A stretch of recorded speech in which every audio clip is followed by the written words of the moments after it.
Midwifery case book for ANM. ये book है doctor Meenakshi मसी करके एक एएनएम की मिडवाइफरी केस बुक है। उसमें कैसे भरना पड़ता है उसके बारे में इस वीडियो पे देखेंगे। आ, इस वीडियो पे स्पेशली टू थिंग्स हम लोग देखेंगे।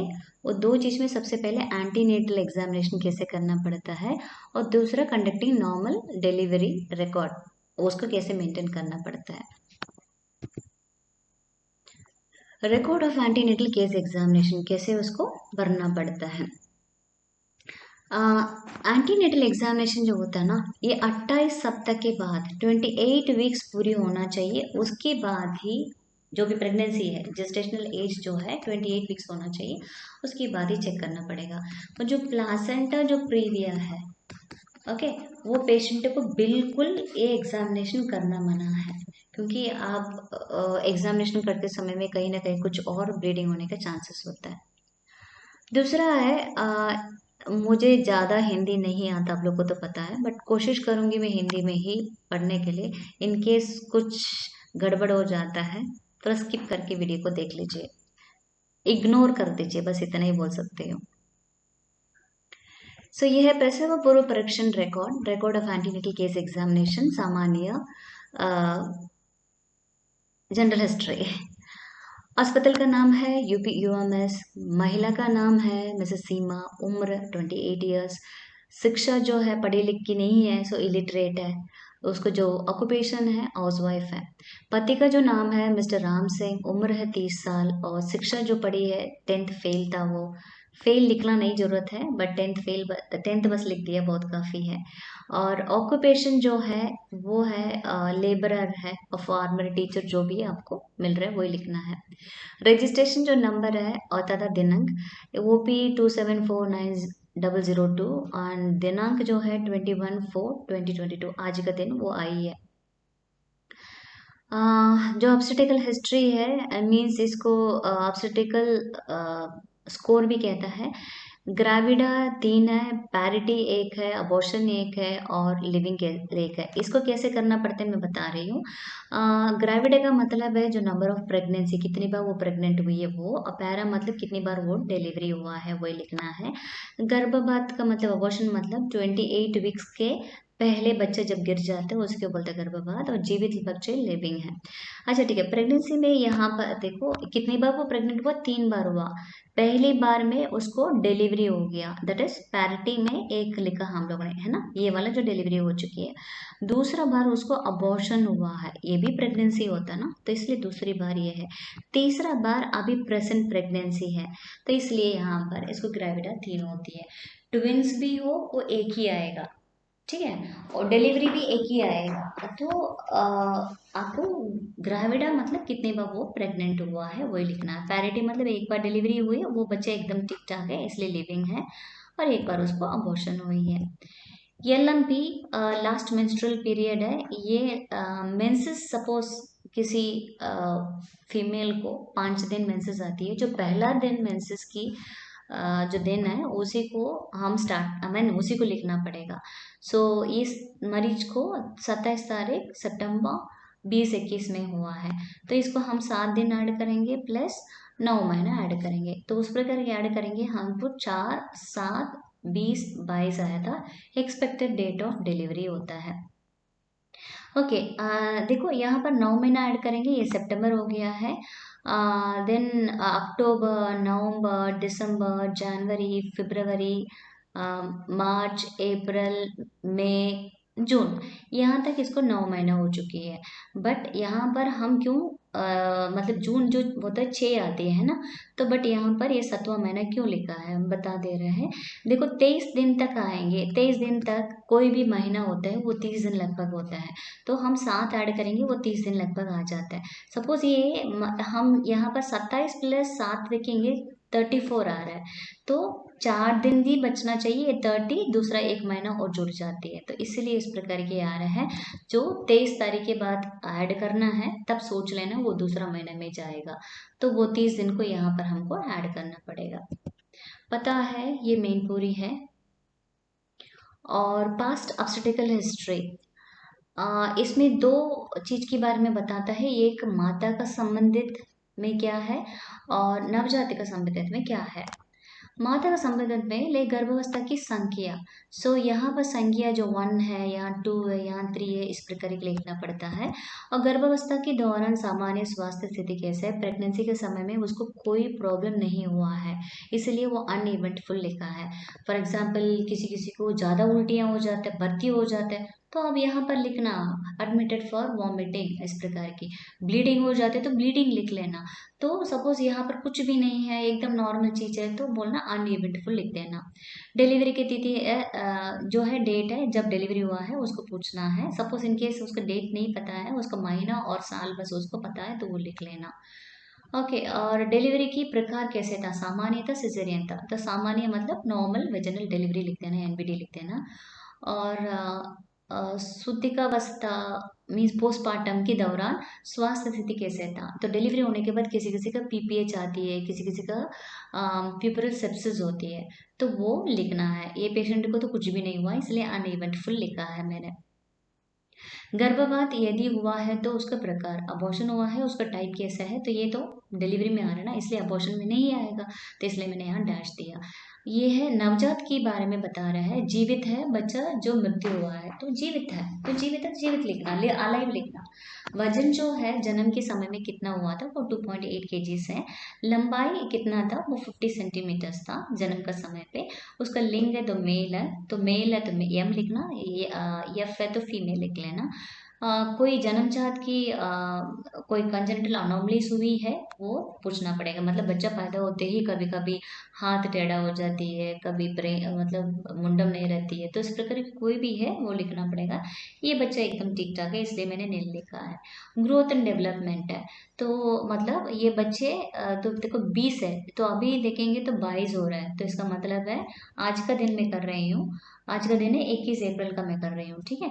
तो यहाँ पर 20 है, तो पेशेंट की बच्चे को कितना साल होगा, तो 1.5 साल के आसपास में उसकी उम्र हो गई, 1.5 और 1.5 2 साल के आसपास में हो गया, राइट। सो उस समय में बच्चा एकदम नॉर्मल है। ओके। सो मतलब कभी कभी किसी किसी का माइलस्टोन्स कम होता है, मतलब 1 साल में बच्चे चलना चाहिए, तो वो बच्चा 3 साल भी हो गया तभी भी नहीं चलता, उसको बोलता है ग्रोथ एंड डेवलपमेंट डिलेड होता है, तो वो लिखना पड़ेगा माइलस्टोन डिलीट करके, अदरवाइज कोई नॉर्मली लिख सकता है। टीकाकरण, देखो ये बच्चा तो 1.5 साल की है ना, लगभग 2 साल की है, तो पूरे टीकाकरण 1.5 साल में खत्म हो जाता है, इसलिए ऑल को मैं टिक कर दिया यहाँ पर। दूसरा वाला जो है वो अबॉर्शन हुई है, उसको प्रेगनेंसी के समय में कुछ भी प्रॉब्लम नहीं था, अनइवेंटफुल था, बट बात यह है वो जो अबॉर्शन की तिथि है ये 12/12/21 लिखा है, और ये तो डिलीवरी में नहीं आएगा ना, इसको पोस्टमार्टम है, बट इसको गर्भपात की अबॉर्शन की जो प्रकार है इनएविटेबल, मतलब वहाँ पर कई प्रकार की अबॉर्शन होते हैं ना, थ्रेटेंड होती है, थ्रेटेंड का मतलब थोड़ा ब्लीडिंग आती है, बच्चा बच सकता है, एक ही अबॉर्शन जिसमें बच्चा जीवित रह सकता है, आ, जीवित का संभावना होता है, अदरवाइज बाकी सब इनकम्प्लीट, कंप्लीट, रिकरेंट, इस प्रकार की जो भी अबॉर्शन है उसके रिलेटेड में आपको टाइप्स लिखना है। सो इसमें नवजात को तो चांस ही नहीं है, तो इसलिए उसको लिखने की जरूरत नहीं है। तीसरा है अभी प्रेजेंट प्रेगनेंसी, तो इसको सीधा लिख के छोड़ देना, प्रेजेंट प्रेगनेंसी है। सो गर्भवती महिला की वर्तमान स्वास्थ्य स्थिति, मतलब present health status of the pregnant mother, सामान्य स्वास्थ्य स्थिति कैसे है, ये एवरेज लिखना, बिकॉज पुअर है तो इसका मतलब बहुत सिक हो गया मरीज, वेल बिल्ट है मतलब उसमें कोई प्रॉब्लम नहीं है, एकदम तंदुरुस्त है, वो लिखना है, बट ठीक है हम एवरेज लिखेंगे, है ना। तो वजन बहुत ज़रूरी है, क्योंकि जो फर्स्ट ट्राइमेस्टर होते हैं, सेकेंड ट्राइमेस्टर होते हैं, तो थर्ड ट्राइमेस्टर होता है, तो उस समय में पहला ट्राइमेस्टर, पहला 3 महीने में 1 किलो, और दूसरा में 5 किलो, और तीसरा में 5 किलो बढ़ती है, तो ये वजन बहुत इंपॉर्टेंट है, कौन सा महीने में आ रहा है, बढ़ रहा है, घट रहा है, तो ये हमको जांचने जरूरत है, ठीक है। और माँ की लंबाई भी बहुत इंपॉर्टेंट है। माँ की लंबाई क्यों है, क्योंकि 140 सेंटीमीटर को नीचे होगा उसको शॉर्ट हाइट बोलता है। शॉर्ट हाइट का मतलब है उसका पेल्विस बहुत छोटा होंगे, और नॉर्मल वेजिनल डिलीवरी होने का संभावना नहीं होता है। जैविक चिन्ह होता है, जो वाइटल साइंस होती है, टेम्परेचर है, देखो टेम्परेचर है 97 से 99 तक नॉर्मल है, कोई भी टेम्परेचर पेशेंट को मिल रहा है वो लिखना। ये 98.4 डिग्री फ़ारेनहीट, ये कई बच्चे ने ये लिखा रहता है। सो मेक श्योर पेशेंट को चेक करके लिखिएगा, ठीक है। पल्स रेट है 70 to 90 बीट्स है, इसमें कोई भी कुछ भी आपको मिल रहा है वो लिख सकता है। रेस्पिरेटरी रेट है उसको 16 to 24 ब्रेथ पर मिनट होती है। और बीपी 120/80 है। कितनी भी प्री एक्लाम्प्सिया पेशेंट में ज़्यादा होगा वो चेक करके लिख लेना। अनीमिया की उपस्थिति का मतलब हाँ या नहीं लिखना है। मोस्टली मैं हाँ लिखी हूँ क्योंकि और इस पेशेंट को हीमोग्लोबिन कम था इसलिए लिखा है। और एडिमा की उपस्थिति हाँ या नहीं, नहीं है तो मैं इसलिए यहाँ पर ये डैश में कुछ नहीं लिखा। सपोज हाँ तो आपको फेस में उसमें है, नहीं तो क्या बोलते हैं एब्डोमेन में है, ठीक है, नहीं तो उसको पीडल एडिमा पैर में है, तो कहाँ से उसको बताना पड़ेगा। सपोज पूरा शरीर में है तो आनसार का कहता है। तो ये पीडल का मतलब ये पैर पाँव है, यहीं पर उसको पीडल, यहाँ पर उसको सूजन होता है। अब्डोमेन मतलब पेट के आसपास में यहाँ पर सूजन होते हैं, चेहरा में भी सूजन होता है। तो ये सब प्री एक्लाम्प्सिया का लक्षण है, इसलिए अब उसको लिखना पड़ेगा। और यूरिनेशन कैसे करती है, नॉर्मल है, रुका हुआ नहीं है। ओके, इसको यूरिनरी रिटेंशन कहता है, ये रुका हुआ नहीं है। ओके, और लगातार बहना का मतलब है इनकॉन्टिनेंस, यूरिनरी इनकॉन्टिनेंस कहता है। सो मतलब किसी किसी लोग को वो रुकने का जो है नहीं होती है, वो पूरा कपड़ा पूरा गीला कर देते हैं, तो वो है या नहीं है दिखना पड़ेगा। तो मेरे पेशेंट तो एकदम नॉर्मल है इसलिए लिखा। आंतरिक गतिविधि मतलब उसको जो बवल मूवमेंट्स कैसे है, नॉर्मल है, उसको डायरिया नहीं है ना उसको कब्ज है, कॉन्स्टिपेशन है। महिला में किसी लघु विहार की उपस्थिति मतलब माइनर डिफेक्ट्स है, किसी किसी देखो उल्टी होना नॉर्मल होता है एंटीनेटल पीरियड में, कभी कभी वो ज़्यादा ही हो जाता है, तो वो है या नहीं है वो लिखना पड़ेगा, ठीक है। छोटे छोटा हल्की फुल्की ब्लीडिंग होती है वेजिनल में, सॉरी वेजिनल ब्लीडिंग होती है, तो वो उसके अनुसार भी कोई भी डिफेक्ट है वो लिखना पड़ेगा, अदरवाइज छोड़ देना। जांच है, इन्वेस्टिगेशन में क्या क्या करना पड़ेगा, यहाँ पर देखो रक्त परीक्षण है, और दूसरा है मूत्र परीक्षण पे। रक्त परीक्षण में पेशेंट को 9 ग्राम था और रक्त समूह ब्लड ग्रुप जो देखो नेगेटिव है, बी नेगेटिव है, तो मतलब ये RH इनकम्पैटिबिलिटी होने का चांसेस होता है। डिलीवरी के बाद 72 घंटे के अंदर में एंटीटी लगाना बहुत जरूरी है। ओके, उनको बोल के रखना पहले से, उसको 2,500 आसपास में इंजेक्शन आती है। और शुगर की जो स्तर है तो 90 से लेकर 200 तक नॉर्मल होती है, इसमें मेरे पेशेंट को 140 था। एल्बुमिन यूरिन में नील होना चाहिए, तो मेरे पेशेंट को प्री एक्लाम्प्सिया तो है ही नहीं इसलिए वहाँ पर नहीं है। और शुगर भी उसको बिल्कुल यूरिन में नहीं है, ठीक है। अदरवाइज जेस्टेशनल डायबिटीज मेलिटस सुना, GDM मतलब प्रेगनेंसी का समय में डायबिटीज आती है, इसी जांच के लिए ये चेक किया जाता है।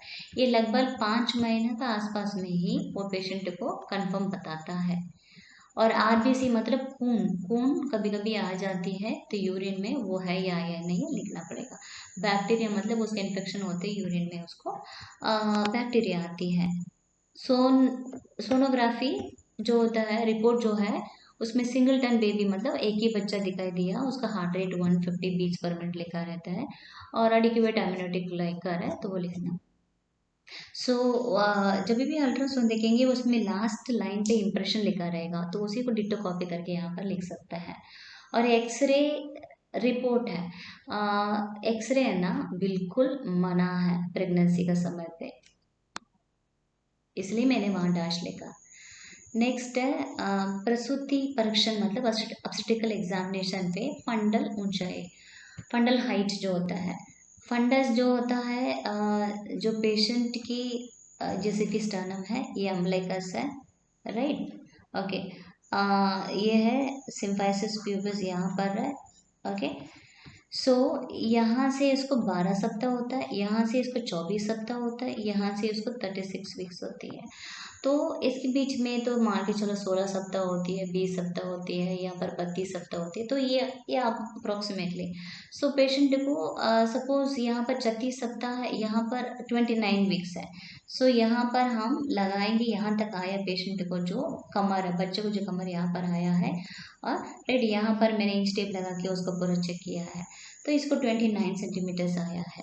लाई जो होता है बच्चा कौन सा स्थिति में खड़ा है, सपोज बच्चा सीधा सीधा लेटा है इसको तो लॉन्गिट्यूडनल लाई कहता है, सपोज टेढ़ा लेटा है ट्रांसवर्स कहता है, सपोज इस प्रकार की है तो उसको ओब्लिक कहता है, इस प्रकार की है तो ओब्लिक कहता है। ओके, और प्रेजेंटेशन जो होता है गर्भ प्रस्तुति, प्रेजेंटेशन ऑफ द सेफेलिक, जो यूट्रस में नीचे वाला भाग में कौन सा होना चाहिए, नॉर्मली बच्चे को जो सिर होना चाहिए, जब सिर रहे तो सेफेलिक कहता है। बच्चे को जो अम्बिलिकल कॉर्ड रहेगा तो वो कॉर्ड प्रेजेंटेशन करता है। बच्चे को जो न्यू बॉर्न आई मीन जो बेबी को जो है उसको शोल्डर रहेगा जो यूट्रस के नीचे में तो क्या होगा, उसको शोल्डर प्रेजेंटेशन कहता है। उसका कमर रहेगा तो ब्रिज प्रेजेंटेशन कहता है। तो कौन सा प्रेजेंटेशन आपको वो लिखना पड़ेगा।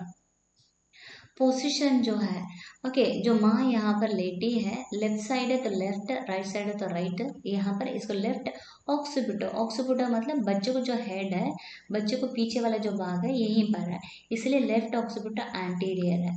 तो यहाँ पर ऑक्सीपिटो एंटीरियर होगा तो बच्चे को दिल धड़कन सुनाई देगा।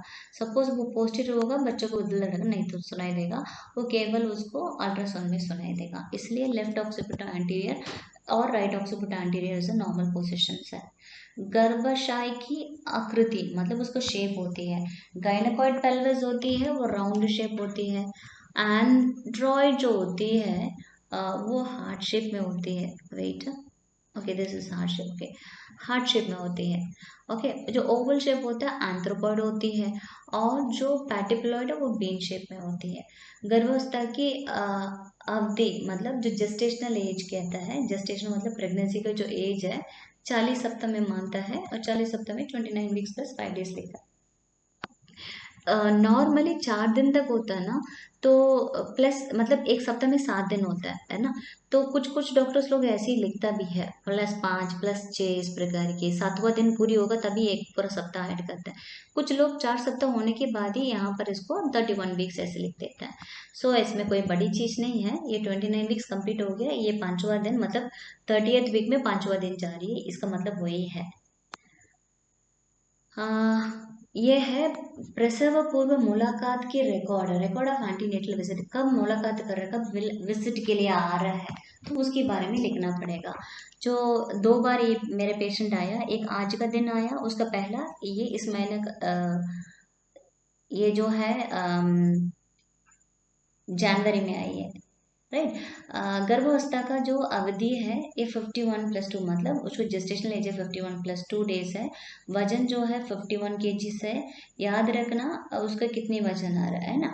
जैविक चिन्ह टेम्परेचर, पल्स और रेस्पिरेशन, बीपी कितना 98, 80, 20, 120/80।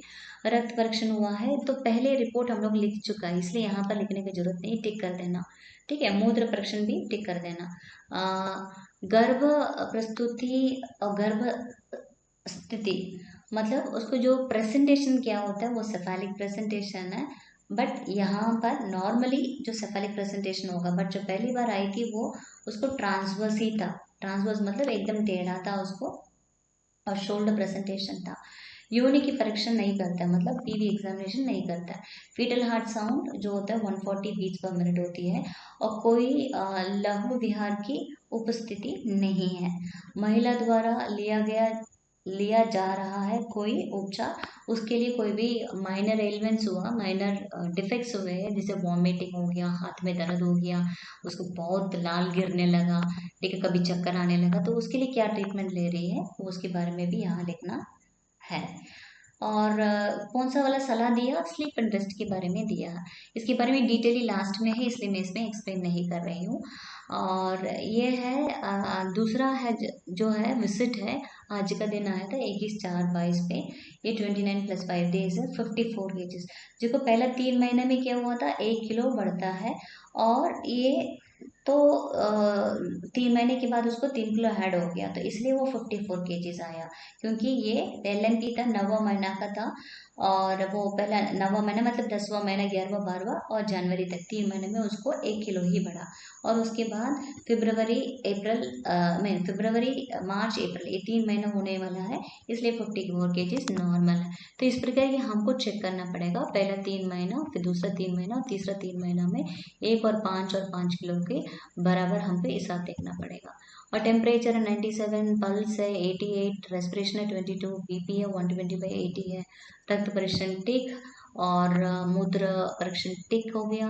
और गर्भ प्रस्तुति और गर्भस्थी, ये देखो ये आई है लगभग उसको 6 महीना हो चुके हैं। 7वां महीने के बाद ही 28 वीक्स होने के बाद ही तो बच्चों क्या होता है फिक्स हो जाती है। ओके, ये पेशेंट तो है 7वां महीना हो चुकी है तो उसका जो फिक्स हो जाता है। बट किसी किसी को 34 वीक्स में फिक्स होती है, वो डिफर्स एक्चुअली। कोई किताब बोलते हैं 34 वीक्स में हो जाएगा, कोई बोलता नहीं डिलीवरी के समय में फिक्स होए। मल्टी वगैरह में जो डिलीवरी के समय में फिक्स होती है। बट जो पॉलीहाइड्रोमनेस होता है ना, पानी ज़्यादा होते तो बच्चों क्या रहेगा घूमते रहेगा तो उसको सोचना पड़ेगा। बट ये है सेफालिक प्रेजेंटेशन में ओब्लिक लाइटा। और योनि परीक्षण करता नहीं है एंटीनेटल में, सपोज किया जाता है तो उसको घर में लिखना है। फीटल हार्ट साउंड है 144 बीट्स पर मिनट था और इसको कोई माइनर एलिमेंट्स नहीं था और उसको महिला कोई ट्रीटमेंट भी नहीं लिया। लास्ट में इसको एंटीनेटल एक्सरसाइज के बारे में बता दिया था।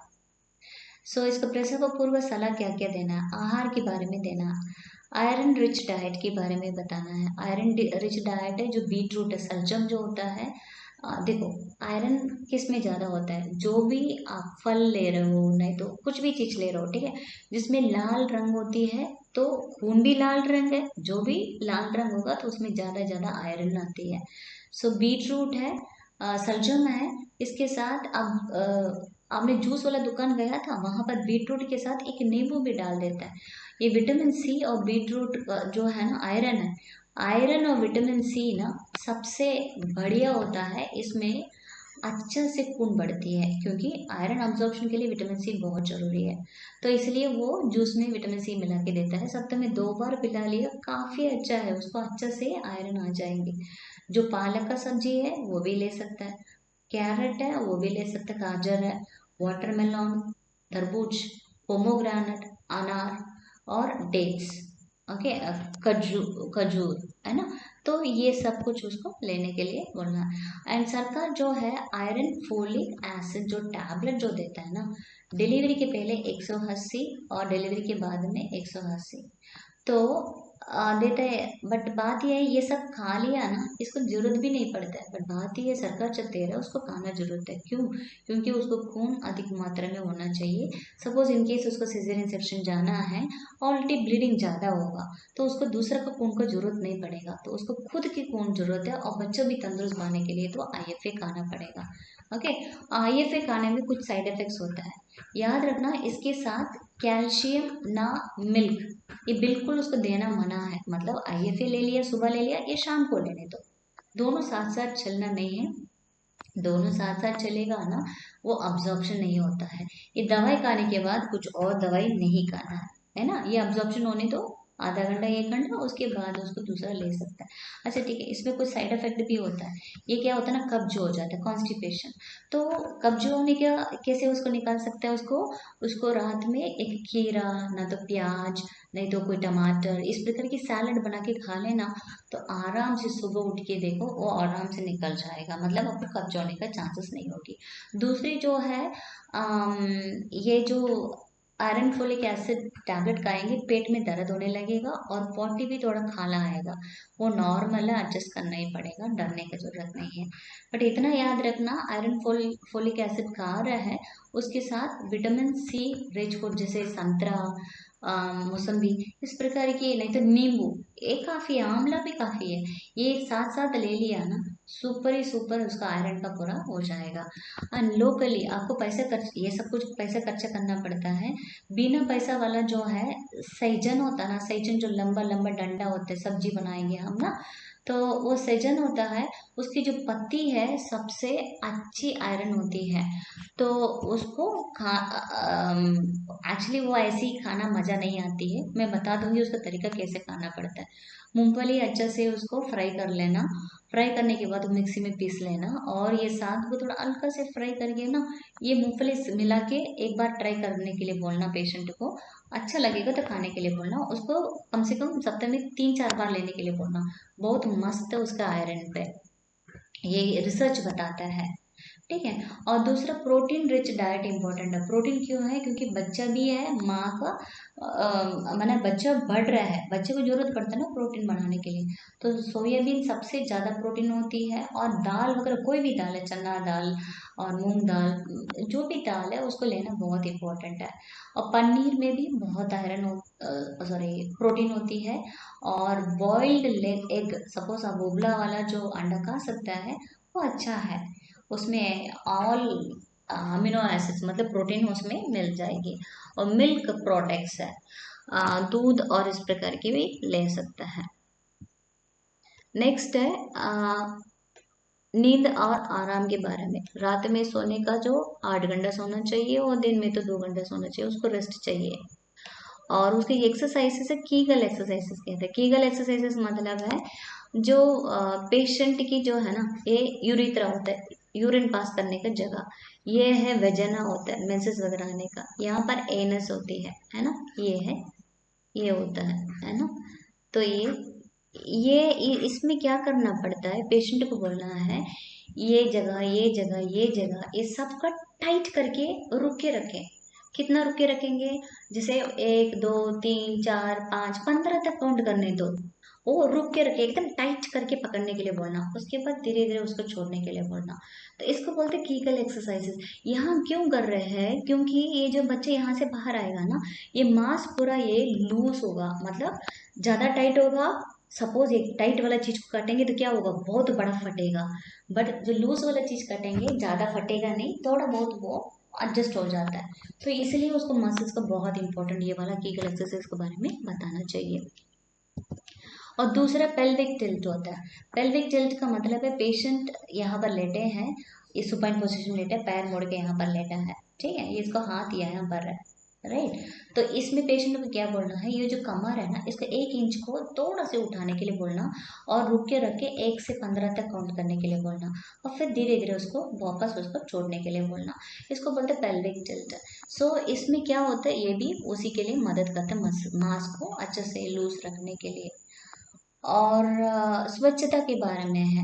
पेरिनियल हाइजीन बहुत इम्पोर्टेंट है, क्योंकि वहाँ से यूरिन, पॉटी और कभी कभी वेजिनल डिस्चार्ज वगैरह सब आती है, इसलिए डेली बात जरूरी है। देखो हमारे शरीर में जो स्किन का थ्रू बहुत गंदगी निकलती है, रोज रोज निकलता है, तो नहाना बहुत जरूरी है। और ट्रैवल मतलब यात्रा बिल्कुल मना है, ट्रेन जर्नी सेफ होती है। और फ्लाइट और ये घोड़ा गाड़ी, ये स्कूटर, ये सब को जाएंगे, कई कहानियां हैं। पहला ट्राइमेस्टर में जाएंगे, मतलब पहला प्रेगनेंसी का जो 9 महीना में, पहला 3 महीने में जाएंगे अबॉर्शन होती है, और लास्ट वाले में जाएंगे तो वो बच्चा डिलीवरी भी हो जाता है। तो क्यों? क्योंकि जल्दी फट जाती है, जल्दी फट जाएगा, पानी बाहर आ जाएगा तो बच्चा भी डिलीवरी हो जाएगी, इसीलिए मना करता है। परिवार नियोजन पे फैमिली प्लानिंग है। 2 बच्चा है, उसको सीधा सीधा माँ का ट्यूबल लाइगेशन कहते हैं, मतलब फेलोपियन ट्यूब को उसको ट्यूबेक्टमी करना चाहिए। सपोज आदमी करना चाहते हो वो वैसेक्टमी कर सकता है। सपोज 2 बच्चे नहीं है, ये पहला वाला प्रेगनेंसी है, उसके लिए हम क्या बोलेंगे, बर्थ स्पेसिंग कहते हैं।